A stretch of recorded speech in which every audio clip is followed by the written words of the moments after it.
Bonjour à tous, salut François. Salut, Alors pour tous ceux qui rejoignent la chaîne, donc je m'appelle Jérémy, je suis naturopathe. Donc aujourd'hui on est avec François Benavente ou Benavente, est-ce que je le prononce? Benavente. Benavente, il faut le prononcer avec l'accent. Donc qui est également naturopathe et donc aujourd'hui voilà, je vais lui poser, on va discuter de plusieurs sujets autour de la santé naturelle. Donc comme vous le savez sur cette chaîne, moi, j'aime bien interviewer des personnes qui viennent d'horizons différents, parce que je pense que c'est comme ça qu'on peut faire émerger la vérité. Donc, les gens qui passent sur cette chaîne, voilà, ils ont des avis différents, ils ont des métiers différents, ils ont des visions différentes de la santé. Et je trouve que c'est ça qui fait la richesse de, de pouvoir échanger avec des gens qui pensent différemment de nous. Alors François, moi j'ai eu connaissance de ton existence, entre guillemets, par l'intermédiaire de Dylan, puisque depuis quelque temps je le fréquente, puisqu'on habite dans la même ville. Donc ouais, il m'avait parlé de toi, que tu étais sympa, que tu étais intéressant. Et puis voilà, je suis allé voir un petit peu ton contenu. Tout d'abord, je suis tombé sur ton Instagram. Et il y a une chose qui m'a marqué chez toi, c'est le fait que tu parles de l'origine, des traditions, si je peux regrouper ça dans ce mot-là, de la naturopathie. Et moi, c'est quelque chose qui m'a intéressé parce que moi, la façon dont je suis tombé dans la naturopathie, c'était justement à travers cette lecture-là. Moi, la première fois que je me suis intéressé à la naturopathie, je suis tombé sur les lectures des pionniers, des fondateurs, les Shelton, les Mosseri, les Thrall, etc. Et donc voilà, ça m'a permis de revivre un petit peu tout ça. Et du coup, je me suis dit, voilà, il fallait que je te parle, il fallait que je t'interroge. Mais c'est vrai que j'en sais pas beaucoup sur toi. D'habitude, je peux présenter mes invités, mais toi, c'est vrai que j'en sais pas beaucoup. Donc déjà, est-ce que tu veux te présenter? Qu'est-ce qu'il est important que les gens sachent à propos de toi, à part que tu es naturopathe? Bonjour à tous déjà, merci pour l'invitation. Bonjour à ceux qui m'écoutent. Alors c'est vrai que je suis naturo depuis pas longtemps. Je pense qu'on doit avoir à peu près le même parallèle au niveau de notre parcours. Et moi, ça va faire 2 ans. Et comme toi, en fait, j'étais un grand fan dès le début des pères de la naturo, c'est-à-dire ceux qui, entre 1930 et 1950, 1960 max, ont réécrit un petit peu les grandes lignes, les lettres de noblesse de notre discipline, mais en se basant sur des écrits beaucoup plus anciens, où on se rend compte que l'hygiénisme, en fait, ça date depuis que l'homme, le premier homme, s'est coupé le doigt, entre guillemets, quoi. Et on revient sur du Hippocrate, on revient sur du Pythagore avant ça, du Trismégis, on revient même sur des choses peu perchées, hein, comme ça. Je pense également à des textes plus philosophiques, comme les Grecs, là, j'ai un trou de mémoire, ça y est. Comme, ah, bon, bref, laisse tomber, j'ai un trou. Bon, bref, en gros, on revient sur des pères hygiénistes de base qui m'ont toujours passionné. On a parlé aussi d'Arnold Deret. Moi, dans les plus récents, j'adore Pierre-Valentin Marchesso, j'adore euh, Paul Carton. En très récent, j'adore Robert Masson. Euh, f- Tout cela, en fait, à chaque fois, ont tiré leurs racines, leur savoir de textes plus anciens, qui eux-mêmes ont tiré leurs textes d'auteurs plus anciens. Et en fait, il y a une ramification du savoir qui aujourd'hui nous vient comme ça par bribes d'anciens livres. Et il est très difficile aujourd'hui pour avoir quelqu'un qui s'intéresse à l'hygiénisme, à la naturopathie, d'avoir accès à ces auteurs parce que ces auteurs sont noyés dans la masse actuelle de livres, dans la masse actuelle de connaissances, d'Instagram et tout alors que finalement, cette base maintenant est réservée qu'à une petite partie de lecteurs comme nous. On est passionnés par ça, on aime lire. Et j'espère qu'on sera, nous, la génération qui redonneront envie aux gens de se replonger finalement dans ces monstres de basique, dans ces naturopathes, dans ces praticiens, dans ces techniciens que sont les Paul Carton, les Robert Masson, etc. Voilà, introduction un peu chaotique. Non, c'est très bien. Du coup, est-ce que tu peux nous parler un petit peu de ton parcours? Moi, je t'en touche deux mots sur le mien. À la base, je suis ingénieur. Après avoir eu mon diplôme, j'ai fait de l'entrepreneuriat pendant deux-trois ans. J'ai fait une marque de céréales pour le petit déjeuner. Et après, voilà, dû à des problèmes de santé personnelle, je me suis intéressé à la naturopathie. On va dire ma santé, je l'ai dégradée principalement au cours de mes années étudiantes. Et après, voilà, je suis tombé dans la naturopathie, on va dire, un peu par les régimes extrêmes. Tu dois sûrement savoir un petit peu de quoi je parle. Et après, bah, voilà, je me suis intéressé à la naturopathie, on va dire, j'ai réglé mes problèmes. Et après, ça m'a tellement passionné que je me suis dit, ben voilà, Moi, j'ai réglé mes problèmes, je vais aider d'autres personnes à régler leurs problèmes. Donc, je me suis dirigé vers cette discipline pour en faire mon métier. J'ai passé un premier diplôme en France. Et puis là, récemment, j'ai terminé de me former en Suisse dans une école pour justement avoir un diplôme d'État. Parce que malheureusement, dans notre cher pays, malheureusement ou heureusement, hein, on pourra en parler tout à l'heure, la naturopathie n'est pas encore reconnue. Donc voilà, ça c'est mon parcours. Et du coup, j'aimerais bien connaître le tien. Alors moi, à la base, je suis charentais, je viens de l'île de Ré, j'ai toujours fait toute ma vie des petits boulots à droite à gauche, mais vraiment, je pouvais travailler comme paysan, travailler en poissonnerie et tout. Et à 22 ans, j'ai eu une super opportunité alors que je faisais barman au Brésil, un truc qui n'a rien à voir, je travaillais au Brésil, je commençais ma vie là-bas. On m'a dit, est-ce que tu veux bosser dans les avions en France? J'ai dit, ouais, carrément. Alors j'avais passé les diplômes avant. Et du coup, j'ai une opportunité qui s'est présentée. Je suis allé bosser dans l'aviation. J'étais, j'aime bien dire ça, hôtesse de l'air, tu vois, donc j'étais steward.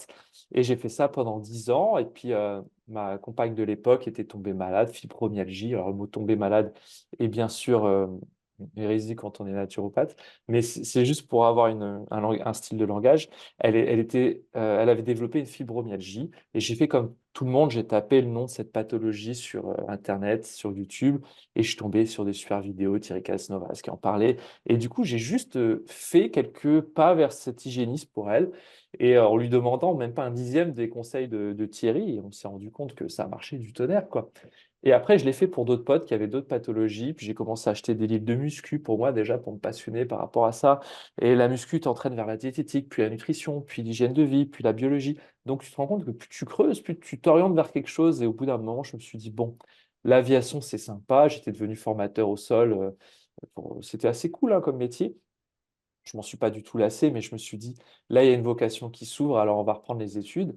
Et dès le début, quand j'ai pris mes études, je me suis rendu compte qu'il y avait sur 100% de naturopathes qui sortaient de cours, tu avais 95% qui allaient regarder les 5% restants qui allaient manger le gâteau, si tu veux. Donc tout de suite, je me suis dit, il faut que j'ai une stratégie pour pouvoir communiquer sur les réseaux, mais communiquer différemment, mettre ma signature, ma patte.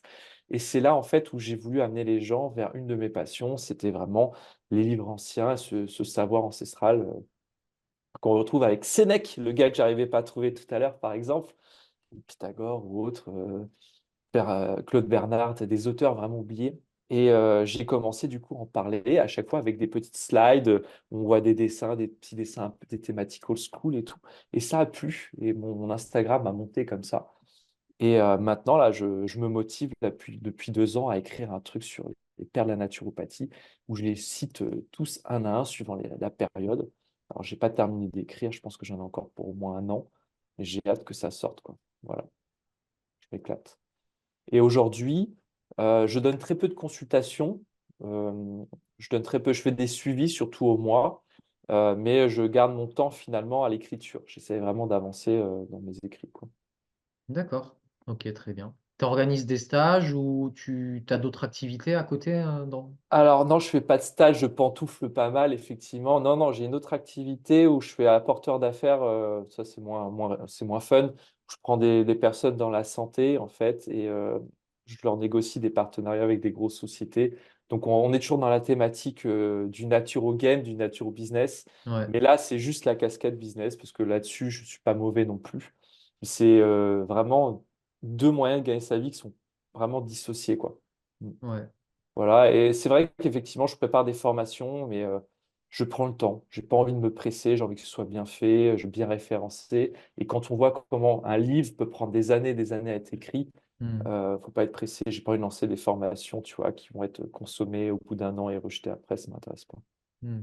Voilà. D'accord. Donc, c'est vrai que c'est intéressant, je veux dire, on te dit business et tout, je veux dire, quand on est naturo aujourd'hui, c'est compliqué de gagner sa vie. Franchement, faut être, faut être limite, quand tu es naturopathe d'office, faut être entrepreneur. Je sais pas ce que tu en penses, mais être juste naturopathe comme ça, ouvrir un cabinet, on n'est pas kiné, on n'est pas ostéo, on va pas avoir un agenda rempli 3 mois à l'avance. Nous, les clients, entre guillemets, en France, on dit client, en Suisse, on a le droit de dire patient. Il faut aller les chercher. Qu'est-ce que tu en penses? Et bah, effectivement, moi j'avais proposé même, tu vois, pendant un temps, tous les vendredis, je faisais un truc que j'appelais le Naturo Game, où je Ouais, commençais un petit peu à découdre aux personnes qui venaient tout ce business derrière en France. où tu as complètement raison. On ne peut pas mettre une plaque et attendre les gens quand tu es naturopathe. Il faut avoir une véritable stratégie de communication, en fait. Et ça passe par différents moyens. Il y en a qui font des stages, il y en a qui sont dans cet univers un peu plus crudivore, il y en a qui sont hyper spécialisés. En fait, il y a des notions économiques à connaître, comme l'histoire de, je vais peut-être pas trop détailler là-dessus, mais l'océan bleu, l'océan rouge, c'est une Mm. thématique qui a été développée où tu arrives naturopathe sur le marché français avec des gros naturopathes. Tu es comme un petit poisson parmi les gros carnassiers, océan rouge. Et sinon, bah, t'imagines, tu lances un business que personne n'a lancé. Bon, je ne vais pas citer d'exemples, là, mais j'en ai plein en tête. Et tu deviens, toi, en tant que petit poisson, tu deviens le gros carnassier dans un océan bleu, c'est toi le plus gros. Et c'est comme ça qu'il faut penser, en fait, quand on est entrepreneur, et surtout dans le domaine de la santé. On est des techniciens en tant que naturopathe avec 10 techniques, et il y a un Eldorado sur ces 10 techniques que personne n'a encore développé. Tout le monde va être naturopathe avec juste une casquette de consultant.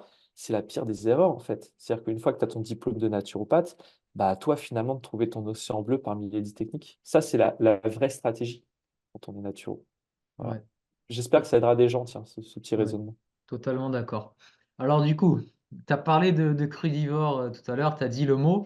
Moi, il y a quelque chose que j'aime bien demander aux gens que j'interviewe, c'est leurs influences. Donc comme je te le disais avant, hors caméra, on parle tous d'un certain endroit. Tout ce qu'on dit, toute la connaissance on l'a forcément de quelqu'un, on n'invente jamais rien.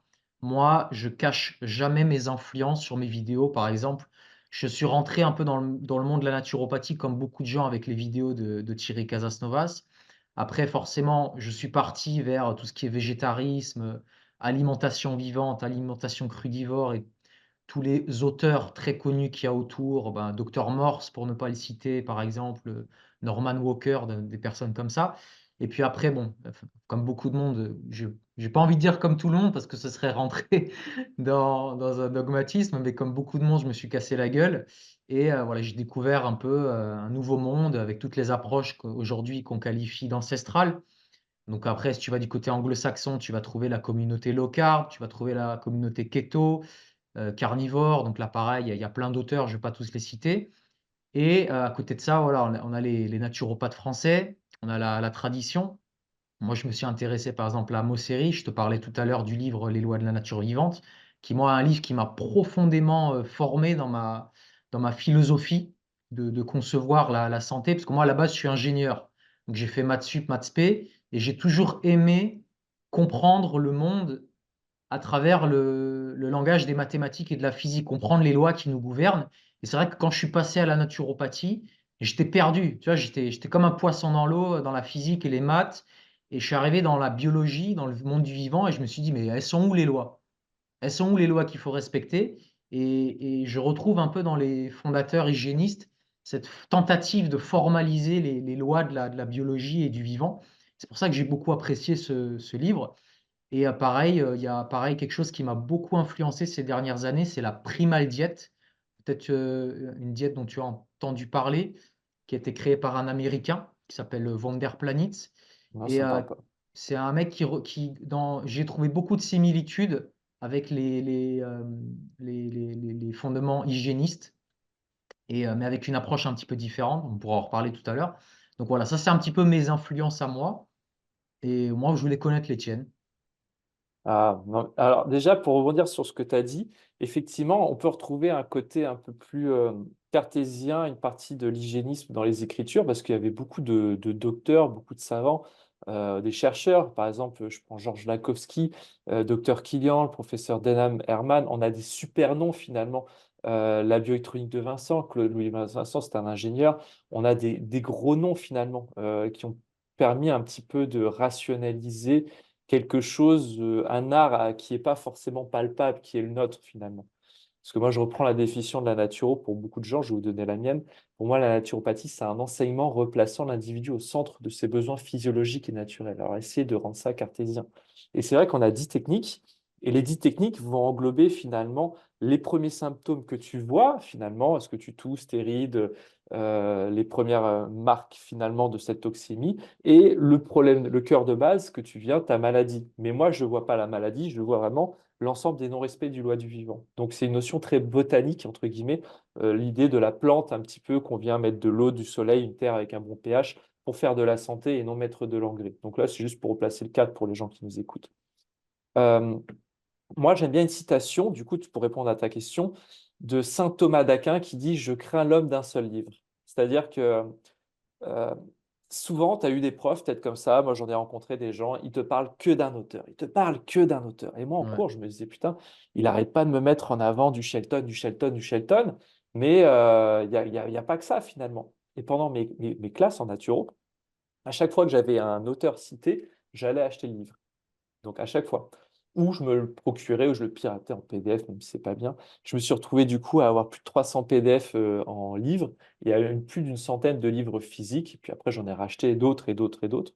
Je me retrouve avec une bibliothèque assez conséquente finalement de tous ces ouvrages. Et je me suis rendu compte que le fait d'avoir cette pluralité d'auteurs m'a permis d'éviter d'avoir, tu sais, une doctrine pure et dure et de faire mes erreurs, d'apprendre et surtout d'aller avec la logique de Marchesso sur l'individualisation. Donc ça, c'est très intéressant. Dans les auteurs qui m'ont vraiment marqué, bien sûr, j'ai Paul Carton. Il a fait plus d'une trentaine d'ouvrages.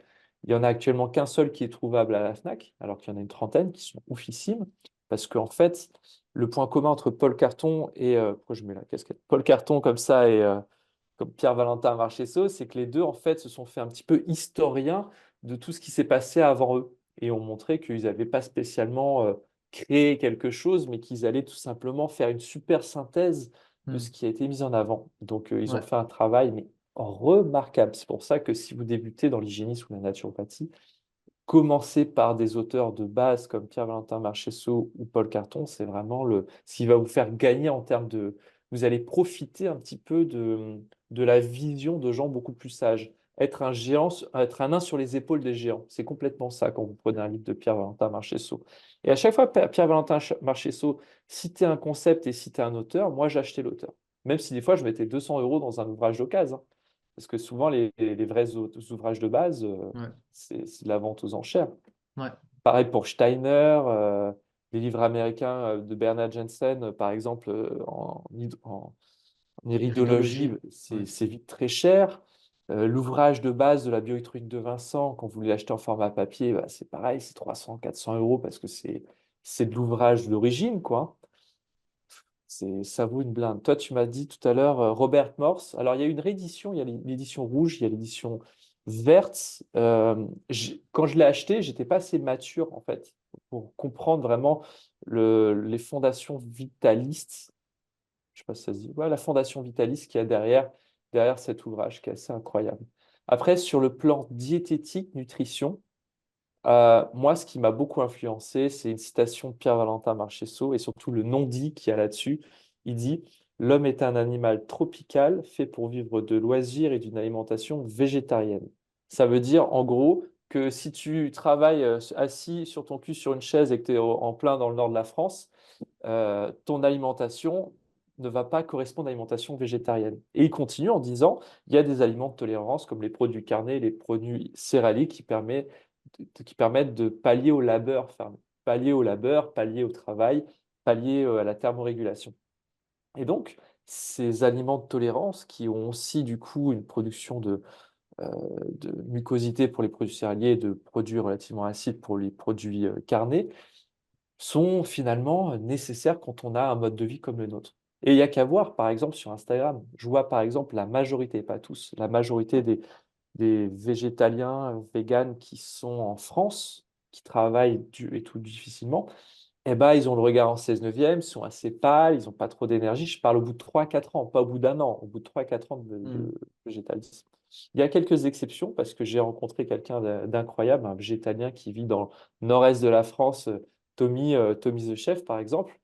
Il est incroyable, il a une forme olympique et c'est le seul végétarien que j'ai rencontré qui aura pas ce genre de physique, quoi. Comme quoi, il y a des exceptions un peu partout. Mais dans la majorité des cas, euh, Les beaux végétaliens, tu les vois, ils sont à Bali, par exemple. Je parle des gens comme nous, des gringos comme nous, ils vont être à Bali parce qu'ils seront dans un environnement finalement qui va s'adapter à ses besoins en tant que végétalien. Et encore, t'es Voilà. gentil, hein. Il y en a qui sont à Bali, qui sont végétaliens et, et qui sont pas beaux non plus. Ils sont quand même pas beaux, hein. Ouais, ils sont pas Franchement, beaux. C'est vrai, c'est vrai, c'est vrai, mais derrière, il y a des gens qui vont être omnivores ou autres et qui, pareil, ouais, ils vont pas respirer la santé. Donc, je pense que c'est difficile des fois dans tout ce petit monde de se retrouver. Et Robert Masson, beaucoup plus récent, ouais. disait que pour lui, c'était impossible de pouvoir dire exactement ce que doit manger une personne, puisque un petit peu comme le processus d'homéorésie, où on s'adapte toujours sans jamais atteindre un idéal, l'alimentation est toujours à adapter à un cycle, ton cycle de vie où tu en es dans ton âge, le cycle de la saison, ton cycle endocrinien, le cycle lumineux de la journée, euh, ton cycle au niveau activité physique. En fait, il y a plein de paramètres à prendre en compte. Lui, il avait écrit un bouquin qui m'avait énormément inspiré, comme ça répond à ta question, Le Thinanthropie. Donc, c'est un livre qui ne se vend plus maintenant. Le Thinanthropie, c'est un livre qui parle que d'alimentation. Ok, Et il est trop stylé, ce bouquin. Parce qu'il permet en fait d'avoir les grosses briques de base, et après, on doit se débrouiller avec ça. Voilà, d'accord. le Super. Thinanthropie. Robert Masson, c'était peut-être le plus prudent dès qu'on parlait d'alimentation. En alimentation, les gens, en fait, mettent cette grosse case alimentation. Moi, je la dissocie, hein, comme fait Pierre-Valentin Marchessault. La bromatologie avec la partie diététique, comment je mange, avec quoi je mange, quelles sont les dissociations, les associations et le timing de manger. Et l'alimentation qui va être plutôt la partie nutrition, ce qui concerne mon assiette, ce qu'il y a dedans, en fait. Hmm. Et dans ces deux parties-là, je suis assez basique. J'ai plutôt l'alimentation de mes grands-parents et je considère que la plupart des gens devraient avoir plutôt une alimentation qui s'approche le plus de ce que mangeaient nos grands-parents s'ils avaient une bonne alimentation.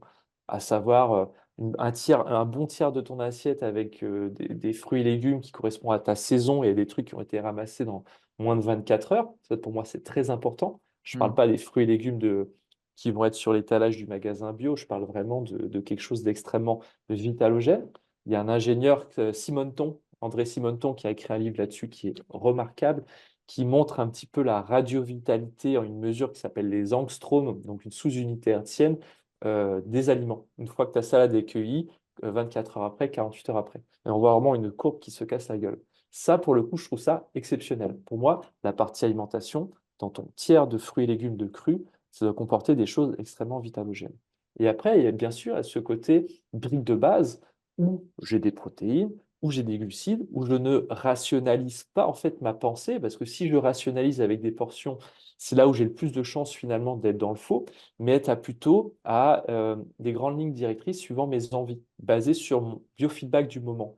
Mais un biofeedback qui ne serait pas perverti par l'alimentation moderne, par le Kinder qui est une récompense par les envies de sucre et de chocolat, tu vois. Mais plus par, si je serais par exemple sur un énorme buffet en face de moi qu'avec des choses de saison actuelle et des viandes et des produits carnés actuels, une alimentation, j'ai pas envie de dire instinctive, mais qui se rapprocherait un petit peu d'un mode instinctif, avec une base de légumes, une base de protéines, une base de glucides de qualité. Quand je parle de glucides de qualité, je parle de tous ces tubercules, patates, patates douces, toutes ces semi-céréales. Et je ne suis pas contre les blés anciens, je ne suis pas contre les produits céréaliers anciens qui doivent être consommés aussi, mais en petite tolérance. Voilà. Pareil pour les produits animaux, on est sur des produits de haute qualité. Je suis assez basique finalement. Je regarde comment mangeaient mes grands-parents. Ils envoyaient des viandes ou des poissons extrêmement frais de qualité irréprochable, les fruits et légumes de saison de leur jardin, les œufs, et puis du gros pain du vrai boulanger du coin qui envoyait. Il y avait en fait un savoir paysan qui était là. On envoyait des patates toute l'année. Et mon grand-père, il est encore en vie, il a 98 ans, il fait son jardin, il se tient bien droit. Voilà, pour moi, ce sont mes exemples. Et finalement, ce que je retrouve dans mes bouquins, c'est exactement ça. Paul Carton, par exemple, si on ne se base pas sur son livre de recettes qu'il a fait, La cuisine simple, si on se base plutôt sur tous ses écrits, le reste des écrits, il est vraiment dans cette alimentation-là. Euh, Georges Rouet, qui est plutôt sur l'aspect bodybuilding, sport de musculation dans la partie hygiéniste, lui, il fallait voir ce qu'il envoyait à table, hein. Il envoyait Il envoyait de l'Armagnac, il envoyait du Pinard, puis il était taillé comme un V, quoi, tu vois. Donc, c'est quelque chose qu'on dit jamais, désolé pour le monologue, hein. Vas-y, vas-y, c'est là pour ça, hein. C'est là C'est pour que là tu puisses pour ça. t'exprimer. Ce que j'aime pas, tu vois, avec l'aspect démagogique des réseaux sociaux, où on a juste 1 minute 30, tu vois, pour te parler d'un truc, on peut pas rentrer Ouais, dans le fond, c'est qu'on va te parler, par exemple, je vais donner des exemples, tu vois, que je trouve un peu à la con, du vinaigre de cidre, par exemple, pour réguler ta glycémie ou ta digestion, et on va te mettre en avant un truc, une facette du produit. Mais on va jamais en fait te parler de l'ensemble de cette balance, le côté positif, le côté négatif. Ce côté positif ou négatif qui va être plus ou moins avantageux suivant ta constitution de base. Par exemple, le vinaigre, j'adore donner cet exemple, parce qu'on dit oui, le vinaigre, pour digérer les graisses, les protéines, c'est mieux, parce que du coup, ça va acidifier ton tube digestif, mais tu vas pas t'acidifier parce que tu vas les recycler, cycle de Cori par expiration en CO2, tout ça. Ouais, mais moi, quand je lis Paul Carton, par exemple, il te dit, le vinaigre, c'est bien, mais en grosse quantité. Est-ce que vous avez déjà essayé de frotter un verre avec du vinaigre? Eh ben, vous précipitez tous les minéraux à chaque fois quand tu passes ton chiffon et ton vinaigre. Alors pourquoi ça marche pour ton verre et ça ne marcherait pas pour ton ventre? Le vinaigre a aussi cette particularité de précipiter les minéraux. Ça, on le dit pas forcément. En grosse quantité, je parle de ceux qui s'envoient des verres avant manger, tu vois. Si jamais, par exemple, j'ai des carences en magnésium, en B6 et que j'ai un métabolisme d'huître, j'ai cru, je vais pas avoir ce cycle de Cori qui va être complet et je vais avoir du mal à recycler l'ensemble de mes acides, dont les acides qu'on retrouve dans le vinaigre, quoi, de cidre. Donc, il y a pas mal de petites choses comme ça. Je veux dire, il y a toujours une histoire de balance, en fait, dans tout dans l'alimentation. Et comment savoir, en gros, ce qui marche pour vous? Effectivement, il y a les grandes lignes avec Marchisso, avec son côté avec cette petite pyramide où il nous donne vraiment le côté si tu es sanguinopléthorique, si tu es neuroarthritique ou musculaire. Il y a des grandes lignes qui sont souvent vraies, je trouve, dans ce côté-là. Et derrière, il y a le biofeedback. Rien de mieux que le biofeedback. J'ai mangé, comment je me sens 1 heure après, j'ai fait telle association, est-ce que ça passe? Est-ce que j'ai le haut du ventre qui gonfle? J'ai le haut du ventre qui gonfle, est-ce que j'ai suffisamment d'acide chlorhydrique, par exemple? Quel est l'état du stress actuel de mon repas? Parce que ça, on n'en parle jamais. Si j'ai le bas du ventre gonflé, si je veux avoir une perte d'énergie juste après manger, une perte d'énergie 6 heures après, quelle va être la qualité de mon sommeil la nuit? Voilà. Tout ça, on n'en parle pas. Et moi, je trouve que tout ça, en fait, doit être pris en compte par la personne. La personne doit prendre en compte et apprendre à interpréter ce que son corps lui dit pour pouvoir adapter son alimentation. Et de toute manière, elle est sûre de ne pas se planter si elle prend ses paniers de légumes à la MAP du coin, l'association qui va lui donner du coup des fruits et légumes de saison qui vont être ultra frais, et du poisson frais et des viandes chez le bête de boucher du coin. Tu es sûr de ne pas te planter, en gros. Après, tu as juste à avoir tes associations. Mais le problème, c'est que les gens sont toujours dans un extrême, à vouloir extrémiser leurs pensées ou faire de la démagogie, te mettre en avant aussi leur savoir plutôt que le savoir des autres, ou te vendre un produit derrière. Faites gaffe à Instagram et reprenez des livres. Voilà, terminer mon monologue. Non, ça me fait, ce que tu me dis là sur le biofeedback, en fait, ça me fait penser à deux choses. La première, c'est que voilà, ça fait partie de notre état d'esprit qui est d'éduquer les gens. On n'est pas des vendeurs de produits. Un naturopathe, c'est un peu un formateur. C'est quelqu'un qui va former une personne pour qu'elle puisse se débrouiller toute seule dans sa vie. Et c'est ça qui, je trouve, qui est le plus difficile et ce qu'il y a de plus noble dans notre pratique, c'est justement on peut le dire, hein, c'est pas prétentieux, on aide les gens à se transformer en fait, quoi. Et ça, c'est Mm. vraiment, c'est un cadeau très valorisable. Et je trouve que justement, les naturopathes sont pas assez valorisés par rapport à ce qu'ils permettent, la transformation qu'ils vont permettre aux gens dans leur vie. Parce que je veux dire, tu prends un naturo sur quelques séances, sur un an, tu vois, je te dis pas 3 mois, un an, tout ce que tu vas apprendre, ce sera là-dedans et ce sera là-dedans pour toute ta vie. C'est toute ta vie. Alors, je dis pas que tu vas savoir en un an devenir un dieu vivant, mais c'est une graine et cette graine-là, au bout d'un, deux, trois, quatre, cinq, 10 ans, qu'est-ce que ça donne si tu l'arroses correctement? Donc ça, je trouve que c'est vraiment l'état d'esprit. Là, on retrouve vraiment l'état d'esprit de ce que devrait être la naturopathie. Et puis, la deuxième chose, quand tu me parles de biofeedback, Moi, ça me fait penser à... Alors, je fais la différence entre instinct et biofeedback. On va dire biofeedback, c'est ce que tu dis, c'est par exemple se poser des questions intelligentes sur ses ressentis et essayer de faire l'analyse avec ce qu'on a fait pour pouvoir en déduire si ce qu'on fait est bénéfique pour nous ou pas. Et je dirais l'autre chose, l'instinct, c'est ce qu'ont essayé de faire c'est ce qu'a essayé de faire l'instinctothérapie. Alors aujourd'hui, il faut plus parler d'instinctothérapie parce que ça a mauvaise presse. On parle plutôt d'alimentation. Il y en a qui parlent d'alimentation sensorielle. Et du coup, moi, j'ai rencontré des naturopathes chevronnés, hein, qui ont plus de 70 ans, dont un Alsacien. D'ailleurs, les gens iront voir sur ma chaîne, il s'appelle Jaume Siger. Lui, il a pratiqué l'instinctothérapie pendant plusieurs années. Il avait un centre de santé en Alsace où bah, ils accueillaient des gens et ils les soignaient comme tu. Enfin, on n'aurait plus le droit de dire ça aujourd'hui, hein, sinon tu te fais dézinguer, mais il aidait les gens à améliorer leur santé dans des grandes tablées comme ça, toute l'alimentation crue sur des grandes tables, et on essaye comme ça, et à l'instinct, on devrait pouvoir trouver ce qui est bon pour nous. C'est en gros la théorie de l'instinctothérapie. Maintenant, comme tu le disais, aujourd'hui, on est complètement déconnecté, on est dans un monde est-ce que la question, c'est plutôt, voilà, je vais pas donner d'affirmation, mais la question, c'est est-ce qu'on est encore capable, dans le monde actuel, avec notre toxémie et notre état de dégénérescence, de reconnaître ce qui est bon pour nous? Je te donne juste un exemple et après, je te Ah, laisse développer. Il y a, par exemple, tout le débat, hein, qui fait rage sur Instagram notamment. Je n'ai pas faim le matin, dois-je manger ou non? Voilà, ah, donc je te laisse développer Ah, sur ce j'ai plein de point-là. belles choses. Ah, je te remercie. Et j'ai plein de belles choses à raconter là-dessus. Alors, déjà, l'instinctothérapie, tu vas me dire si je dois dire son nom ou pas, mais le gars qui a inventé ça, en fait, il s'appelle Guy Claude Burger. Je sais pas Burger, si ouais. Burger, Burger, je ouais. le prononce mal. C'est juste que le gars, en fait, sa vie perso, c'est vraiment un gros criminel, un sale type, quelqu'un qui est horrible.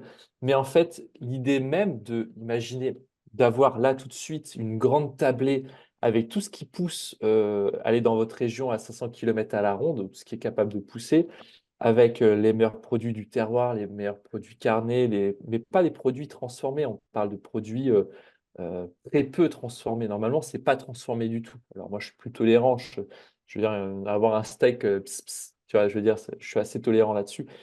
Lui dit que si on n'aurait pas notre culture déjà pervertie par la publicité, le facteur récompense de ce que les publicités nous amènent à dire. Tiens, t'es bon à l'école, t'as un petit bonbon, t'as besoin d'une récompense, la récompense café, la pause café. En fait, notre valeur récompense a perverti notre instinct. Mais si on arrivait pendant 2 3 ans à se déformater, on arriverait du coup à retrouver cet instinct alimentaire. Et c'est totalement ça. Ça, c'est Glico Burger, à Burger, je vais pas réussir. Et sur l'instinct, alors sur le truc, là, le biofeedback, Ouais. c'est un autre auteur plus récent. Peut-être qu'il y en a d'autres qui en ont parlé avant lui. Je pense au docteur Gabriel Coussins. Je ne sais pas si je le dis bien, pareil aux États-Unis, où lui, en fait, à la base, c'est un crudivore végétalien. Et il insiste énormément sur les quantités que j'ai mangées, quand et combien. Et il a fait des petits tableaux comme ça avec les symptômes, parce que j'ai des gaz, des ballonnements, des maux de tête, des lourdeurs, des sensations de faim, d'indigestion, alimentation lourde, bien-être. Et il a masterisé le truc. Ok. Biofeedback, c'est du bon sens, hein. Combien de fois des gens vous disent, après je vais rebondir sur la fin de ta question, combien de gens vous disent, voilà, je viens de manger, bah, j'ai un coup de barre le midi. Mais ça ne me dérange pas, hein, c'est pas grave. Ouais, mais ton corps te dit que tu as un coup de barre dans ce que tu as mangé. Il y a trop de trucs en même temps, peut-être. Il y a trop de choses dont tu n'as pas les capacités digestives. Paul Carton disait, chaque digestion est un combat. C'est pas pour rien. Chaque Ouais. digestion est un combat. C'est-à-dire que c'est vous versus ce que vous mangez. Et une autre phrase, histoire de balancer des petites punchlines gratos, Lucrèce qui dit, le même aliment est aux uns nourriture et pour d'autres poison. Alors ça reprend un petit peu une autre phrase connue.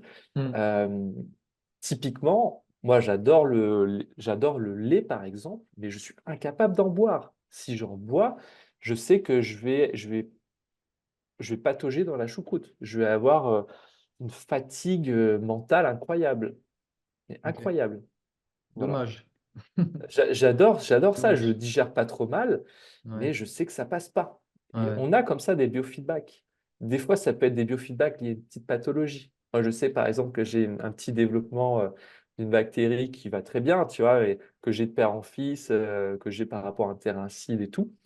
Et c'est mon meilleur indicateur, ça, par exemple. Cette pathologie est devenue mon meilleur indicateur car je sais que si je vais manger du chocolat ou si je vais boire du café ou des choses comme ça, que ça commence à s'inflammer. Par contre, si je vais être raisonnable avec la simple règle d'abord ne pas nuire, tout ira bien.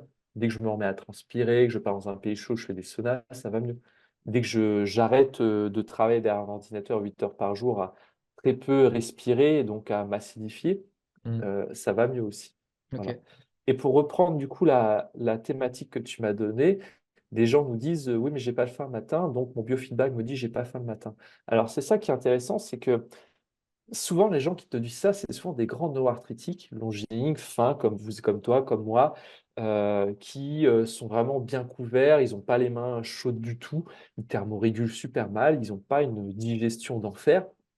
Et ces gens-là, par rapport à leur dispatch énergétique, justement, l'alimentation du matin va être coûteuse pour elles.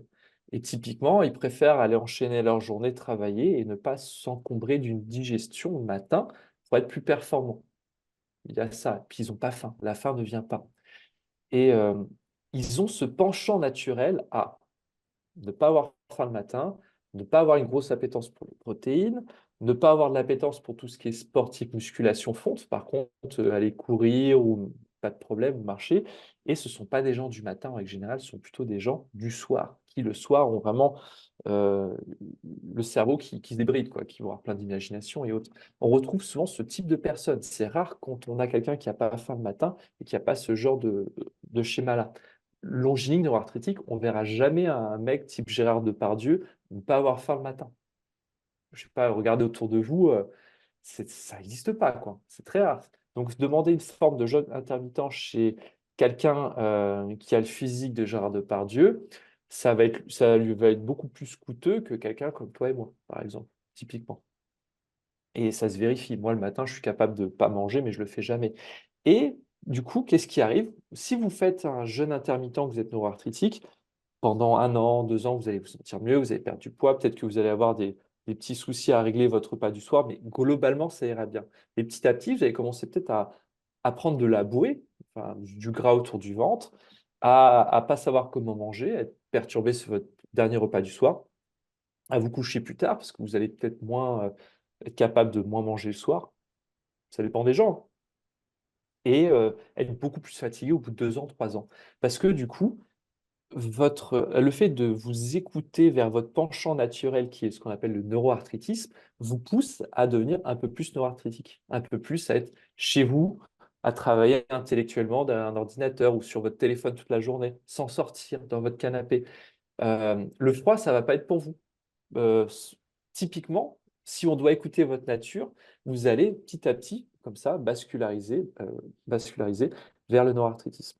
Ce que dit Pierre-Valentin Marchesso, c'est essayer de lutter contre votre naturel pour remonter vers le Musculaire. musculaire, Ouais. vers le musculaire. Et typiquement, on connaît tous des grands longilignes qui ont des métiers dans le bâtiment, par exemple, qui doivent se lever le matin, aller dans le froid, prendre des trucs lourds. Et ben, ils se tiennent bien droit. Quand ils te serrent la main, ils ont les mains bien chaudes, ils ont de l'énergie, ils ont le regard de l'œil qui pétille.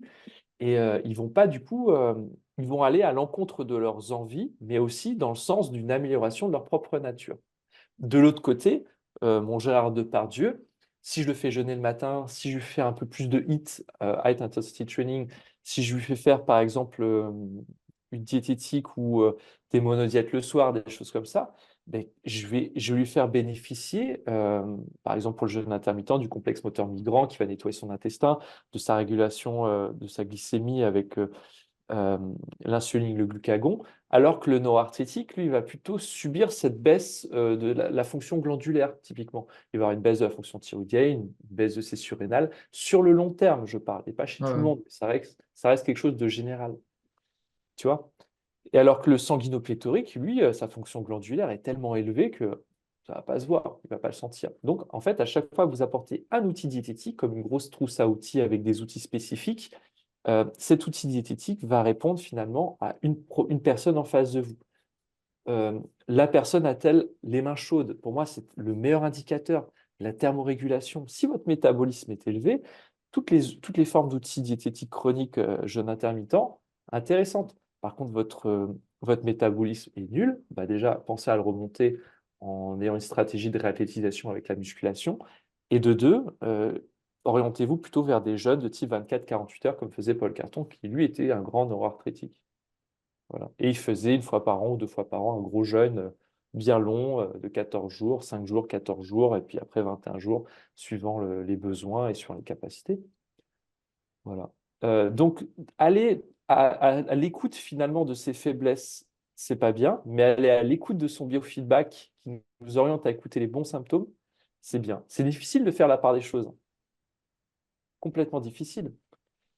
Mais j'ai envie de dire, d'un côté, l'alimentation va être pervertie par ses mauvaises habitudes, de l'autre, notre constitution va nous pousser dans nos envies, dans nos défauts.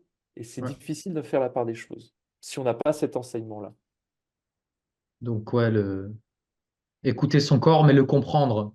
Le comprendre avant tout, parce que sinon, comme tu dis, on s'enfonce dans notre tempérament, quoi. Tiens, tout à l'heure, je parlais de botanique. Je voudrais Ouais, donner un exemple, je ne sais pas si je l'ai là. Non. Tu vois les plantes que j'ai derrière, juste là. J'aime ouais, bien donner cette image-là. Là, j'ai une plante tropicale, derrière, j'ai une plante sèche et tout. Elles n'ont ouais, pas du tout le même cahier des charges par rapport à leur santé. Il y en a qui ont besoin d'une terre plus ou moins acide, d'autres d'une certaine luminosité, d'autres suffisamment d'eau. Et là, elles sont toutes en état de survie parce qu'elles sont dans un appartement parisien avec un pot. Elles sont coupées de cet environnement électromagnétique, cet environnement lumineux. Il n'y a pas d'enrachement dans l'air. Le pH de la Terre doit être un pH qui ne doit pas correspondre. Qu'est-ce que je devrais faire pour chacune d'elles? Bah, regarder euh, si, si par exemple le cactus, je vais mettre trop d'eau, je vais le tuer. Là, par contre, ma plante tropicale, elle va aimer avoir plus d'eau. Donc, si j'applique en fait la même thématique à tout le monde, ça va marcher pour un tiers de la population et les deux tiers vont le subir. Et c'est ça un peu la problématique de suivre les méthodologies où tout le monde va vers la même direction. C'est appliquer la même chose, c'est ce qu'on appelle en musculation la méthode chinoise. C'est-à-dire que tu prends 10 000 personnes et il y en a 5 où ça va marcher et les 5 tu les mets en avant en disant ma technique fonctionne. C'est ça la- la stratégie de la méthode chinoise, c'est une allégorie. Et c'est ce qu'on fait beaucoup d'enseignants naturopathes en mettant en avant qu'un seul auteur. Pour ça, plus tu as une pluralité d'auteurs, plus tu arrives à comprendre un petit peu ce qui va fonctionner. Et ce qui va fonctionner chez qui? Ça, c'est la grande question. Chacun son ouais, cahier des charges. ouais. Alors, du coup, on peut rester là-dessus. Du coup, il y a une question qui me vient. Bon, j'espère que ça va être compréhensible la façon dont je vais la tourner. Euh, Moi, Jean Hunziger, là, ce naturopathe, là, je ne sais plus quel âge il a, je pense d'avoir 76, 77. Donc, il fait partie des gens les plus en santé que j'ai pu voir de ma vie. À 77 ans, exactement tout ce que tu décris, l'œil pétillant, les mains chaudes, la petite, c'est la petite trace rosée sur la gorge qui montre que le sang coule bien, le ton de voix fort, ouais, le peps, quoi, le vrai peps, quoi, à 77 ans. Et lui, il me disait, quand on se voyait, je lui disais, ouais, mais voilà, l'alimentation, c'est complexe. Et je lui disais, comment est-ce qu'on fait pour trouver la frontière entre ce qui est commun à tous les êtres humains? En gros, lui, il me disait, ce qui est bon pour un éléphant est bon pour tous les éléphants. Je lui dis, comment tu fais pour trouver la frontière entre ce qui est commun et ce qui est bon pour tous les êtres humains? Et de l'autre côté, qu'est-ce qui a individualisé? Qu'est-ce qui a trouvé en fait pour soi-même? Je te pose la question parce qu'aujourd'hui, moi je te le dis, dans mon milieu, à travers mon fil, je vois une énorme vague qui arrive, cétogène carnivore, et de gens qui disent, c'est comme ça qu'il faut manger, c'est comme ça que nos ancêtres ont mangé, enfin je ne sais pas quoi, et ils viennent avec une solution clé en main pour tout le monde. Donc il y a, voilà, comment trouver cette frontière-là, tu vois, entre ce qui est commun à tout le monde et ce qui est individualisé. Comment il s'appelle de ce monsieur-là? Soit qu'on lui rende un peu hommage, celui que tu Jean nous... Hunziger, il s'appelle. John Hunziker. Là, on dit que ce qui est bon pour un éléphant est bon pour un autre. C'est un peu la thématique de Kuhn qui dit que la maladie est une, entre guillemets, le non-respect des lois du vivant. La maladie est une. Lui, c'était plus à l'époque dans la logique de la limite et le sevrage des toxines. C'était plutôt Ouais. ça, Kuhn. Ouais. Mais là où il a raison, c'est que le fait d'utiliser une bonne trousse à outils pour tout le monde sera intéressante. Je m'explique. Faire de l'exercice physique, c'est bon pour tout le monde. Manger de saison, c'est bon pour tout le monde. Se promener, marcher, dormir, c'est bon pour tout le monde. Ça, ce sont des vérités absolues. C'est le travail d'hygiène de base qui correspond à 80% du travail que tu vas faire. Mais après, dans ta trousse à outils, en tant que naturopathe, la naturopathie, contrairement à l'hygiénisme, intègre des besoins artificiels pour répondre à des besoins naturels, alors que Ouais. l'hygiénisme reprend des besoins naturels que pour reprendre des, dans des outils naturels pour reprendre des besoins naturels. Ouais. C'est que dans le choix de notre trousse à outils, on peut aussi bien prendre une clé à molette pour planter un clou, mais ça ne va pas marcher. Alors que si j'utilise un gros marteau, je serai plus dans ma réponse finalement du bon outil par rapport aux besoins. Ce que je veux dire, c'est que le sauna, par exemple, qui est un outil artificiel, ne va pas être bénéfique pour tout le monde. Par exemple, pour toutes les femmes qui ont des problèmes de vaisseau éclaté et tout, c'est clair qu'on ne va pas faire du sauna. Quelqu'un qui thermorégule pas, on ne va pas faire de sauna. Par contre, c'est un outil santé. Pareil pour du soulevé de terre. Le soulevé de terre, c'est exceptionnel. Certains coachs te diront, c'est pour tout le monde. Moi, je dis, il n'y a pas d'exercice qui existe qui est pour tout le monde. Il y a toujours une individualisation finalement du programme suivant la biomécanique en musculation. Eh ben, nous, en hygiène de vie, c'est pareil. On ne va pas faire des jeûnes longs à un diabétique. On va avoir du coup cette trousse à outils et cette trousse à outils va être du coup le plus près possible de ce que la personne en face de nous inspire. On essaie en fait de se faire ministre de la force vitale, comme disait Paul Carton. On écoute ce que le corps de la personne transpire, nous dit tout simplement. C'est vraiment d'être à l'écoute, de voir le mécanisme de défense de l'organisme, ce qu'on appelle souvent la maladie, qui est souvent, pas toujours, mais la plupart du temps, un mécanisme de défense de l'organisme qui essaie de survivre, de s'adapter. Et on essaye d'aller dans son sens en respectant plusieurs règles de base. Alors, tu parlais des règles de Mosseri, mais des règles comme d'abord ne pas nuire, par exemple. Et quand je fais quelque chose, je vais dans le sens du coup de la guérison du corps. Ben, j'allège, par exemple, la charge mentale, j'allège la charge digestive, des choses assez basiques comme ça. Et ça, c'est vraiment de l'hygiénisme pur. La seule partie naturelle, ça va être la partie outils artificiels, la luminothérapie, les tapis de remise à la terre, Hmm. la musculation, même l'hydrothérapie. L'hydrothérapie, c'est un truc de naturo, plus que d'hygiénisme, par exemple. Et de la naturothérapie, avec donc la naturothérapie, on est à cheval entre soigner les bobos, l'allopathie verte, soigner les bobos avec des plantes naturelles, ou on a cheval avec les super aliments qui ont encore quand même une partie euh, naturaux avec je réponds à un besoin naturel. Mais au-delà de ça, effectivement, les outils sont toutes des techniques répondant à des besoins naturels et ça reprend la, la théorie des contraires d'Hippocrate. J'adore donner cet exemple-là, la théorie des contraires d'Hippocrate. Ça devrait être enseigné à l'école. On n'en parle pas assez. On devrait passer 1 heure et demie à la répéter en boucle pour que les personnes l'intègrent. C'est vrai, hein. C'est, je prends une ligne comme ça, je regarde l'ensemble des paramètres santé, des 10 techniques santé. Alors, lui, il n'avait pas vu 10 techniques santé, mais l'ensemble des paramètres. Et je regarde ce qu'il y a trop et pas assez, je fais l'inverse.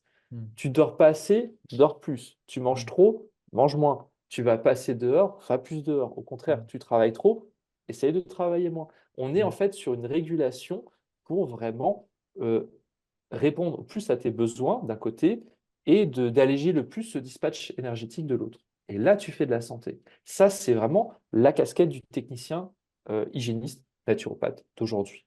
Et ça, on l'a complètement oublié. Alors, D'accord. je n'ai pas répondu à ta question sur je me rends compte, sur le régime carnivore Et cétogène, ouais. cétogène. L'homme est toujours extrême en fait. Il cherche toujours une solution dans quelque chose d'extrême et plus c'est extrême, plus ça plaît en fait, plus on a cette contrainte quasi religieux d'un dogme qui vient nous inspirer et ça nous séduit et ça marche pendant quelques semaines parce que on bénéficie des avantages court terme mais on ne voit pas les inconvénients long terme qui vient un petit peu comme un contre-coup 2, 3 ans après. Robert Masson a écrit un livre fantastique là-dessus sur les dérives alimentaires. Il faut absolument que vous le lisiez si vous vous orientez vers ce genre de diététique. Pourquoi? Bah parce que le côté cétogène, par exemple, génétiquement parlant, il y en a plusieurs filières énergétiques. On a le côté, quand je parle de filières énergétiques, ce que vont utiliser finalement nos mitochondries, nos cellules, tout ce qui va être glucose, glucogène, tout ce qui va être issu des graisses, des lipides, tout ce qui va être issu aussi de la créatine phosphate. On a vraiment trois grosses filières énergétiques. Quand on pousse de la fonte lourde, on va utiliser quand même de la créatine phosphate un peu plus que le reste. Quand on marche, on va utiliser un peu plus de graisse, de triglycérides que le reste. Et quand on va courir ou faire une activité HIIT, peut-être un peu plus de glycogène que le reste. Mais ça reste des paramètres qui doivent être individualisés. Et quand on fait du coup une diète cétogène, eh ben, on n'est pas tous foutus comme des blancs nordiques, par exemple, à avoir comment on appelle ça, ce gène. Il y a un gène justement que euh, le docteur Bouton met tout le temps en avant par rapport à la diète. ApoE4? L'ApoE, merci, bien vu. L'ApoE4. Donc on n'est pas tous ApoE4. Euh, on n'a pas tous la même sensibilité insuline-glucagon. On n'a Ouais. pas tous les mêmes pics de cortisol. On n'a pas cette. Par exemple, quand on est en pleine lumière toute la journée, pas comme moi dans un appartement, par exemple, on a un bon pic de cortisol en journée. C'est une hormone qui est hyperglycémiante, ce qui nous permet de mettre du sucre dans le sang. On a plein de paramètres comme ça. Le facteur thyroïdien aussi, qui nous permet aussi de réguler une partie de notre énergie. Ouais. Euh, je veux dire, il y a plein de trucs à prendre en compte. Et comment tu vas du coup avoir une alimentation qui apporte que des graisses, que des protéines, qui va te couper court en fait à toutes sortes de glucides, et ton corps il va prioriser finalement la néoglucogenèse, la transformation de tes protéines et graisses en sucre, parce que c'est sa priorité. C'est pas ta priorité à toi, mais lui, c'est sa priorité. Et puis, si derrière tu rentres dans ce régime, il y a aussi quelque chose à vendre. On va te vendre la carnitine qui va te permettre d'avoir une meilleure affiliation des substrats énergétiques corps gras. On va te vendre des compléments alimentaires par rapport à ça, fait de cramer encore plus de graisse. Tu vois, je sais pas. Je trouve que derrière, il y a toujours ce côté américain, cette logique où on est dans le toujours plus, toujours plus, toujours plus, toujours moins de gras, moins de body fat, plus d'énergie, plus de muscles. Alors que la logique à la base grecque consiste à faire je me rapproche au plus de mes besoins fondamentaux en tant qu'être vivant, soleil, sommeil, activité physique, marche, famille, l'alimentation n'est qu'un paramètre. Et cette logique qui est grecque à la base, qui a repris Steiner, du coup, elle est mais nettement plus intelligente et long terme que le côté américain, qui a un facteur plus ou moins, euh, plus de ça ou moins de ça, qui est très du coup horizontal, enfin, très, très vertical comme mode de pensée, et qui est vendeur, qui est séduisant, mais qui est court terme. Vous avez déjà essayé, enfin toi, tu as déjà essayé de faire une diète cétogène? Ouais, j'ai fait pendant un an, presque. Hmm. Bon, je pense pas que j'étais très sérieux, mais j'ai vite vu que ça avait des limites. Alors encore une fois, il faut que je reste humble et j'ai peut-être fait des erreurs et je l'ai peut-être pas fait correctement. Ça, il faut que je sois tout à fait honnête. Mais à ce moment-là, j'étais quand même vachement quand même impliqué dans la naturo. J'exerçais déjà. Donc bon, je faisais quand même les choses très proprement. Et tu vois, à côté, je faisais de la boxe anglaise. Et je veux dire, quand tu fais un sport aussi intense que ça, s'il y a un problème, tu le vois très vite. Parce que la demande énergétique, elle est telle, tu montes tellement haut en pulsation que crois-moi, si ton énergie vitale, elle est un tout petit peu plus basse que ce que tu es d'habitude, tu vas le sentir direct. Et honnêtement, je l'ai senti. J'avais un espèce de plafond de verre à chaque entraînement que je pouvais pas percer tout simplement.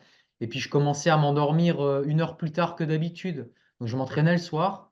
Moi, j'ai jamais eu de problème, hein. Je faisais du foot. Des fois, je rentrais à 10 heures du soir à la maison, alors qu'un quart d'heure avant, j'étais encore sur le terrain. Et je mangeais et j'allais dormir. Et le lendemain, j'étais en pleine forme, hein. Donc il n'y avait pas d'histoire de il faut avoir le ventre léger, etc.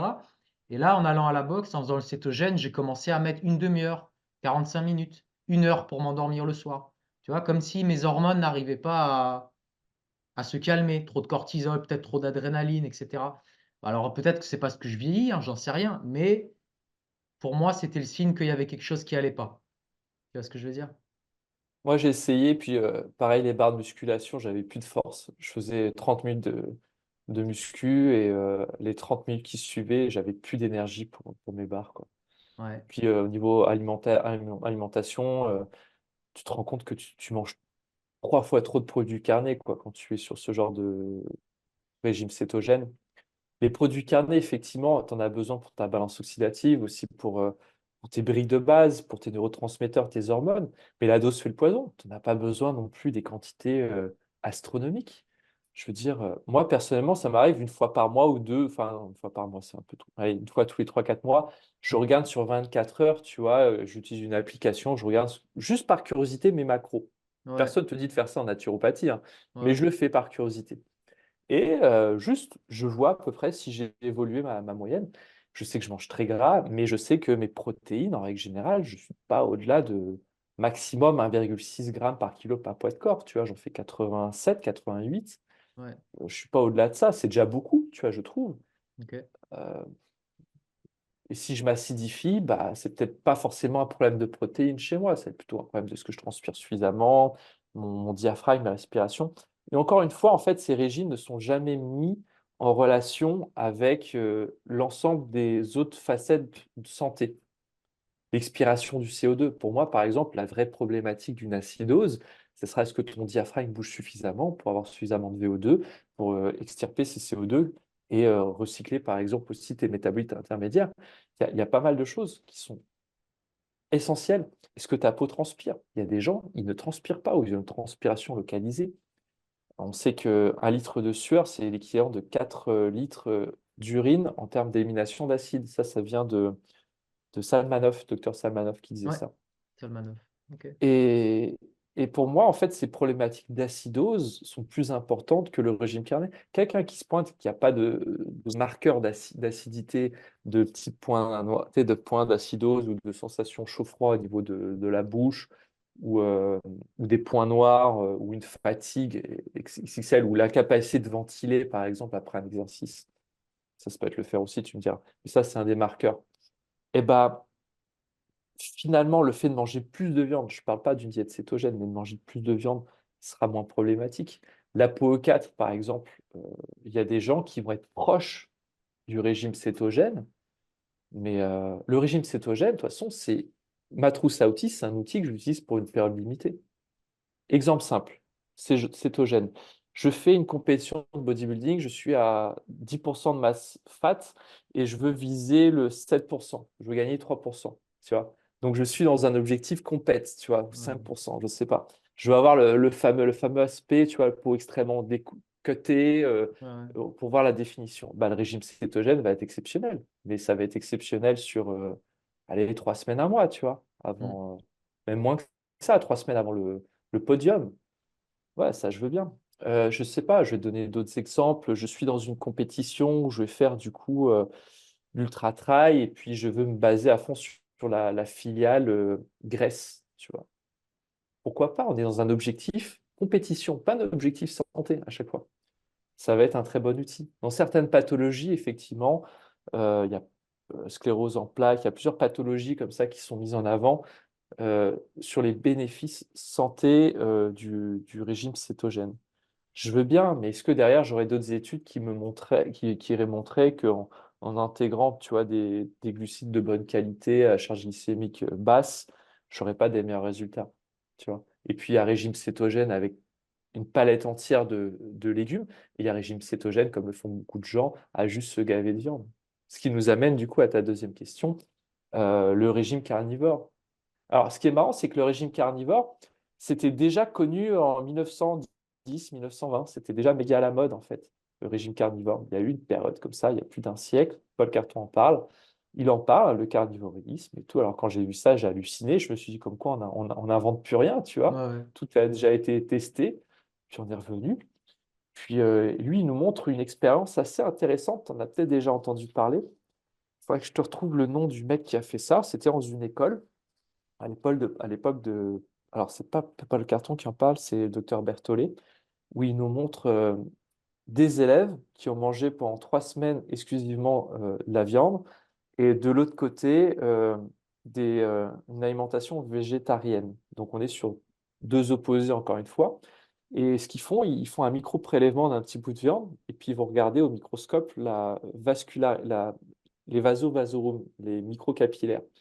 Et en fait, au microscope, donc on voit une photo d'époque, parce que là, c'est plus récent quand même. Berthollet, c'est les années 60, où on voit justement plein de micro-inflammations, de petits points, en fait, de petits ulcères minuscules au niveau des vasovasorum, donc c'est microcapillaires et artérioles, chez les gros mangeurs de viande, et à l'inverse, quasiment rien du côté des végétariens, pardon. Et ça vient d'un livre de Berthollet. Et j'ai trouvé ça très intéressant. Il a juste voulu montrer une fois de plus un extrême, mais un extrême qui est parlant. Hmm. Moi, je mange de la viande, personnellement. Je mange au moins une fois par jour de la viande. Et le soir, je vais être plutôt sur une protéine assez légère parce que là, actuellement, c'est mes besoins. Je vais manger des poissons ou je vais manger des protéines végétales, très peu de fois des viandes blanches. Mais je sais que quand j'en mange pas le soir, mon sommeil est nettement meilleur, par exemple. Nettement, nettement meilleur. Mon envie me dit envoie-toi un gros steak. Mais quand j'écoute mon corps, il me dit attention, t'envoies un gros steak, tu vas pas forcément bien dormir. Tu vas avoir la patate jusqu'à minuit. Ok, ouais, c'est Ça, c'est intéressant. intéressant. Et ouais, ça, Ouais, c'est intéressant. Ça, c'est assez ok. intéressant. Du coup, je voulais te parler d'une dernière chose. Là, tu as parlé tout à l'heure d'études. Donc, je vais te parler du scientisme. Le scientisme, bon, en gros, on arrive à une époque où tout a besoin d'être scientifiquement prouvé, ce qu'ils appellent la médecine evidence-based, s'il vous plaît. Donc, on arrive voilà, dans une époque où tout va être technocratisé, tout va être technologisé. On voit bien aujourd'hui les IA vont bientôt faire le diagnostic à la place des médecins. On va plus traiter des patients, mais on va tout simplement traiter des fichiers, des dossiers patients avec des chiffres, des prises de sang, etc. Et aujourd'hui, quand tu fais une vidéo, quand tu crées du contenu sur Internet, on vient systématiquement te demander tes sources. On a l'impression que pour chaque mot, pour chaque phrase prononcée, il faut que tu aies 10 études derrière pour prouver ce que tu dis. Euh, Comment on s'en sort? Tout simplement, c'est quoi ton inspiration, ta position face à ça? Euh, on sait aujourd'hui qu'il y a des problèmes au niveau des études, des financements, on sait qu'il y a une certaine partie de la science qui est dévoyée.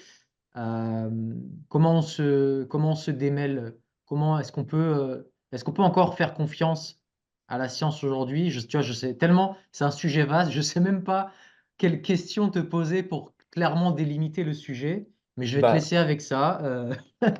bah, Débrouille-toi. Non, je rigole. non, non, mais j'ai déjà mon idée, c'est de Est-ce que ça reposer t'inspire? Ouais. ouais, ça m'inspire beaucoup, c'est de reposer un petit peu le cadre. La grosse plateforme la plus connue d'études scientifiques s'appelle PubMed. C'est une Ouais. plateforme scientifique, une sorte de Google des études qui est apparue bien avant Internet. C'est-à-dire, avant Internet, on avait déjà ces références d'études où chaque étude est payante. Sont en anglais. Et il y a eu une explosion comme ça vertigineuse des études. C'est-à-dire le nombre d'études d'année en année explose de Ouais. manière vertigineuse. Pourquoi? Parce que les financements derrière ces études aussi explosent. Et ce qui est intéressant, c'est que si aujourd'hui je tape un mot sur ma barre de recherche et que je cherche quelque chose, j'aurai à boire à manger. J'aurai le tout et son contraire. D'ailleurs, le directeur de PubMed avait déclaré il y a quelques années, il faudrait que je retrouve la citation exacte, mais il disait quelque chose du style, aujourd'hui, on est plus à même de croire une étude parce qu'elle est justement sur la plateforme de PubMed. Ce qu'il voulait dire par rapport à ça, c'est que suivant qui l'a fait, suivant les financements, comme tu disais, les conflits d'intérêts, suivant le positionnement de l'auteur, suivant la méthodologie appliquée, euh, souvent, la méthodologie appliquée va se limiter à vraiment une petite fenêtre de tir et pas quelque chose de global. On a des chances finalement de louper le coche. Alors, ce qui ne veut pas dire qu'on va du coup cracher sur toutes les études scientifiques, mais ça demande un certain niveau. Je prétends pas avoir ce niveau, loin de là, mais moi j'adore me promener sur PubMed et faire le tour des études et tout. Une fois, j'ai voulu regarder ce que disait PubMed sur l'homéopathie. Et du coup, je m'étais rendu compte, il y avait une méta-analyse qui répertoriait du coup ce que disait enfin, ce que disaient la plupart des études. Il y avait plus de 2000 études sur une méta-analyse sur l'homéopathie.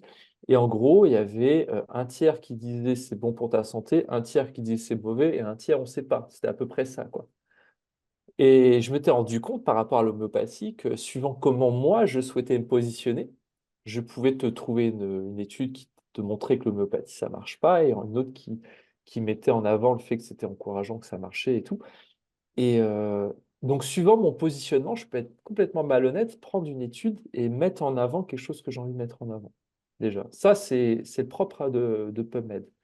Je peux trouver sur PubMed, je suis sûr des bénéfices des cornflakes, par exemple des cornflakes sur la santé, les bénéfices du sucre blanc. Je suis sûr que je peux trouver une étude aujourd'hui qui te montre que prendre du sucre blanc, ça peut avoir un intérêt spécifique pour ta santé. Tu vois ce que je veux dire?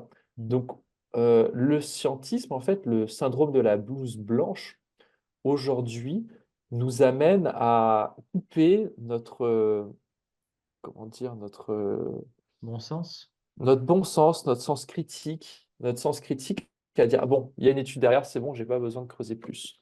Et par rapport à ce bon sens, avant, les gens, du coup, avaient ce filtre et te disaient, voilà, par rapport à mon expérience, par rapport à l'expérience des autres, est-ce que ça a marché? Qu'est-ce qui me prouve réellement que ça marche autour de moi? Le bon sens fait le bon sang, SANG, disait Pierre-Valentin Marchesso. Pour moi, le bon sens va être nettement supérieur à une étude scientifique. Ce qui a marché pendant des millénaires, millénaires, est passé par ce filtre en fait, des générations est beaucoup plus pertinent, parce qu'il y a un filtre de X milliers de générations, qu'une simple étude qui a été financée par quelqu'un que je ne connais pas, avec une méthodologie dont j'ignore l'ensemble des aspects. Et même ce scientisme, le mot est bien choisi, tu as bien fait de l'avoir choisi d'ailleurs, parce qu'on le retrouve dans les écrits assez anciens, Pierre-Valentin Marchesson en parle beaucoup. Euh, le scientisme, c'est vraiment l'aspect dénigrant de ce que la science moderne va impliquer dans notre santé, mais de la pire des manières. Par exemple, le fait d'isoler une molécule, le fait de parler euh, d'une pathologie, le fait d'avoir un type de spécialiste de pathologie sans voir finalement la problématique globale. On peut finalement utiliser ce terme suivant plusieurs problématiques. Et derrière ça, bah, ça nous pousse aussi, nous naturopathes, à ne plus nous placer comme techniciens sur l'ensemble des techniques et faire ce qu'on parlait tout à l'heure, tu sais, la théorie des contraires, mais plus à vouloir faire genre, s'hyper spécialiser, demander une énorme analyse biologique, parce que ça fait bien, ça fait médecin, alors qu'on n'a pas le droit de faire ça, ça fait médecin de demander derrière un ensemble de compléments alimentaires spécifiques, comme si je changeais par exemple dans une voiture un filtre à air. Ah ben madame, c'est votre filtre à air, vous inquiétez pas, on a trouvé enfin ce que vous voulez. Donc ça amène à des discours qui sont très rassurants, mais qui sont complètement démagogiques et complètement faux finalement. Parce que c'est clair que derrière ça, bah, tu vas pas dire à la personne, bah non madame, allez transpirer un peu, allez faire du sport, dormez, arrêtez de passer 4 heures sur votre téléphone par jour. On n'est plus dans ce même discours-là. Donc nous, c'est vrai que la naturopathie, l'hygiénisme, on est beaucoup moins sexy dans notre discours. On parle d'élimination, de sommeil et tout. Alors que la partie scientisme permet d'amener un discours beaucoup plus, moins culpabilisateur et commercialisable derrière. Je te vends une formation, je te vends une étude, je te vends des compléments alimentaires et autres. On ne dit pas que les compléments alimentaires n'ont pas leur place, mais elles ont leur place à la fin et représentent une part extrêmement faible finalement de ce que vous pouvez avoir sur votre hygiène de vie. Parce que quand on parle complément alimentaire, on ne parle pas alimentation. Et il n'y a qu'à voir pour le magnésium, hein, par exemple, hein. J'avais fait une vidéo là-dessus où je voulais montrer dans une gélule de magnésium, donc forme inorganique, qui a une assimilation dépendant vraiment des formes, et surtout de mon système digestif, parce que ça, on n'en parle jamais. Et comparé à ça, les sources de magnésium que j'avais dans l'alimentation. Comparé, par exemple, avec des fèves de cacao cru, avec des amandes, avec du poisson, avec du verre, tout ce qui est riche en chlorophylle a un atome de magnésium. Voilà. Et on se rend compte que finalement, des gélules de magnésium, c'est que dalle par rapport, en quantité par rapport à une alimentation saine. Je suis sûr que toi, ton alimentation, dès qu'elle est un petit peu végétalisée, des noix, des poissons et tout ça, ta quantité de magnésium explose par rapport à quelqu'un qui mange très mal, mais qui va prendre 3 grammes de magnésium par jour. Mm. Donc en fait, on survend ce côté evidence-based, mais par rapport à qui? Par rapport à toi qui est nord-arthritique ou par rapport à toi qui est en t-shirt en plein hiver, tu vois? Par rapport à toi qui fais pas de sport et qui est derrière ton ordinateur ou par rapport à lui qui est maçon? Tu vois, mais l'évident base, en fait, même si c'est toujours sur des grosses populations et tout, peut amener certaines généralités intéressantes. Je critique pas le 100% ce genre de logique-là, mais je dis juste qu'elle a ses limites, en fait. Elle a ses limites, c'est le bon sens. Voilà.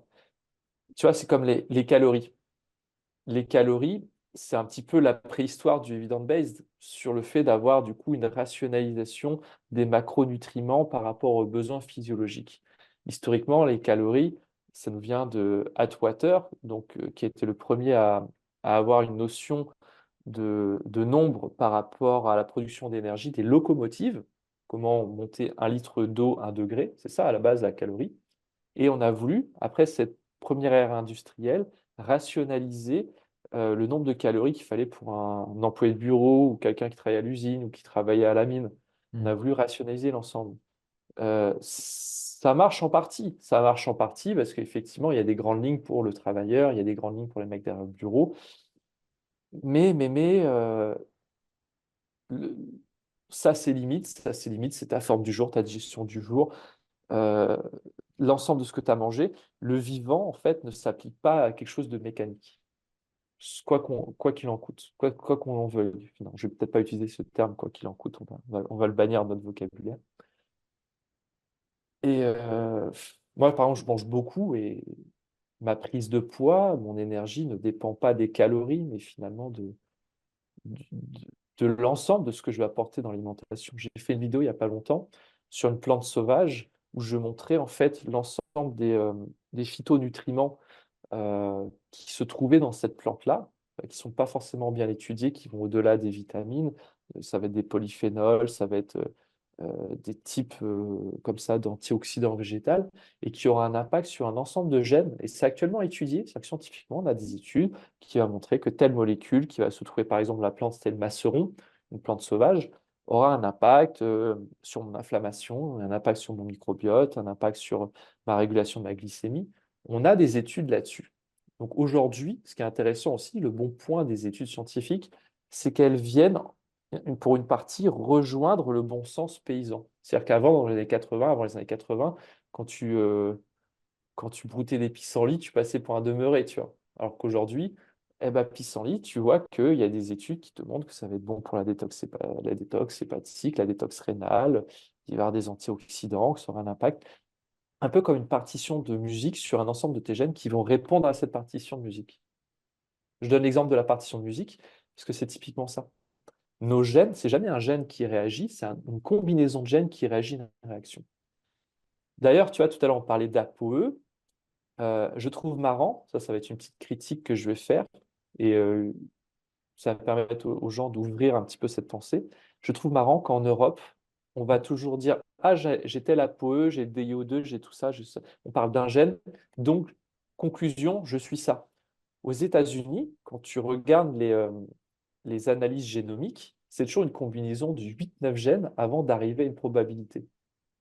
J'ai fait un test global génomique aux États-Unis chez un laboratoire et j'ai fait une formation de génomique chez le docteur Hertog juste par curiosité. Petite formation, de rien du tout, mais qui est super. Et tu vois qu'en fait, il y a une grosse différence, par exemple, sur les cancers du sein, quels sont les gènes qui vont être abordés, on a 7 ou 8, et ce qui va être mis en avant dans un labo en Europe. D'ailleurs, juste petite parenthèse légale, on n'a pas le droit en Europe d'associer une analyse génétique à notre petit niveau à une pathologie. Je sais parce qu'à chaque fois que j'essaie d'appeler des laboratoires, ah bah on a fermé parce qu'on a eu des problèmes par rapport à ça. Voilà. Voilà, petite parenthèse avec l'aspect génétique. Donc c'est pour ça l'aspect scientisme à chaque fois de la recherche a ses propres limites, en plus du bon sens, celle des recherches actuelles. Ok, Putain, très aujourd'hui bien. je parle beaucoup là, ça va pas là. Ben, c'est fait pour ça, hein. C'est fait pour ça, pour que l'invité puisse s'exprimer. Et puis, euh, et puis voilà. Non, mais très bien. Cette partie scientisme, moi, je vais rien rajouter pour moi. Je vais peut-être partir dans quelque chose un peu de spirituel, mais pour moi, il y a une vérité dans ce monde. Et cette vérité, les études scientifiques, elles nous permettent, parce que moi, pour moi, dans chaque étude scientifique, il y a forcément une vérité, mais on n'arrive pas forcément à la décrypter parce qu'on est des êtres limités. Et passer par soi-même est une autre façon d'accéder à cette vérité. À mon avis, il faut pas essayer d'opposer les deux, parce qu'il y a des gens aujourd'hui qui ne jurent que par les études. Pour eux, le bon sens ou l'expérience personnelle n'a aucune valeur. Ils appellent ça une anecdote. Et pour moi, c'est tout sauf une anecdote. Ma vie est tout sauf une anecdote. Chaque jour, je fais une expérience qui est un feedback. Chaque seconde est un feedback permanent pour moi. Enfin, tu vois ce que je veux dire. Hmm. Chaque seconde est une étude scientifique, si je puis dire, pour moi-même. Et ça, c'est valorisable. Donc ça, mais bon, je sais pas, ça, je pense qu'on a bien insisté dessus. Et, Tu as bien insisté dessus. Ouais, et nous, ce qui est intéressant, c'est qu'en tant que naturo, en fait, on voit des gens qui sont complètement différents, en fait. Et on peut les observer, les écouter et comprendre un petit peu que bah, chez eux, ça n'a pas marché. Il y a des grandes lignes qui se dessinent, en fait, ouais. complètement. Euh, Par exemple, il n'y a pas longtemps, j'ai écrit un texte que j'ai envoyé aux gens qui ont été mes clients. euh, Ce que j'ai pu constater après 300 hypothyroïdiens et comment en fait il y a des grandes lignes qui reviennent systématiquement. Et dessus, j'ai écrit, j'ai jamais vu un bon maçon avec des mains carrées et des mains chaudes venir en tant qu'hypothyroïdien. Mm. Tu sais, des fois, je regarde, moi, je m'éclate à regarder sur YouTube quand tu veux zoner, les mecs qui font des bras de fer, tu vois. Ils ont des mains énormes, des avant-bras énormes, des mâchoires carrées. Et à chaque fois, je me marre, je fais, mais ça, c'est pas le salon Marjolaine, tu vois. Tu vois, eux, ces Ouais, ouais, gens-là, ils n'auront jamais des syndromes métaboliques, ils vont jamais avoir des problèmes de digestion, tu vois. ouais, ouais, J'irai des pierres, ces mecs-là. ouais, ouais. C'est pas les mecs que tu as en consultation, les nanas que tu as en consultation. Quand tu leur parles musculation, plein air, air froid, ils te regardent, tu vois, Ouais. C'est exactement ça, remonter la pente du tempérament, et c'est exactement ça, hein. Moi, ce que je dis souvent à mes clients, c'est vous êtes un maigre, un grand maigre, bah, essayez de devenir, faites comme votre pote costaud, gros à table, mangez comme lui, comportez-vous comme lui, parlez comme lui. Enfin, c'est un peu cliché, quoi, mais c'est un petit peu ça, quoi. Essayez ouais, de remonter cette pente, quoi. remonter la pente. Alors, dans l'alimentaire, dans la mesure de tes capacités, pareil, parce que Bien sûr, ouais. tu vas être plus limité, même pour l'activité physique. Ces mecs-là, le problème, c'est que si tu les fous direct au soulevé de terre, ils vont se niquer le dos, et donc il y aura un apprentissage. Prenez un coach, réapprenez, et allez-y doucement, quoi. Mais c'est ça, c'est complètement ça. C'est c'est- c'est drôle, c'est complètement ça. Ok. Bah, écoute, avant de terminer, je vais te laisser te promouvoir. Donc, tu peux dire tout ce que tu veux, où est-ce que les gens peuvent te trouver. Si tu as des choses à proposer, je te laisse la parole. Eh ben, avec grand plaisir. Alors moi, vous pouvez me trouver sur François Benavente, naturopathe sur YouTube, par YouTube, Instagram, un peu YouTube aussi, mais surtout Instagram, où je pose toutes mes vidéos. Je propose des suivis 4-5 consultations sur Internet. Moi, je suis plutôt spécialisé, j'aime pas utiliser ce terme, mais les clients qui viennent vers moi sont plutôt des hypothyroïdiens, des gens qui sont en syndrome métabolique ou des gens qui ont des candidoses, mais je ne suis pas du tout spécialisé. C'est la branche sur laquelle j'ai plus étudié, entre guillemets. Hmm. Qu'est-ce que je peux te dire d'autre?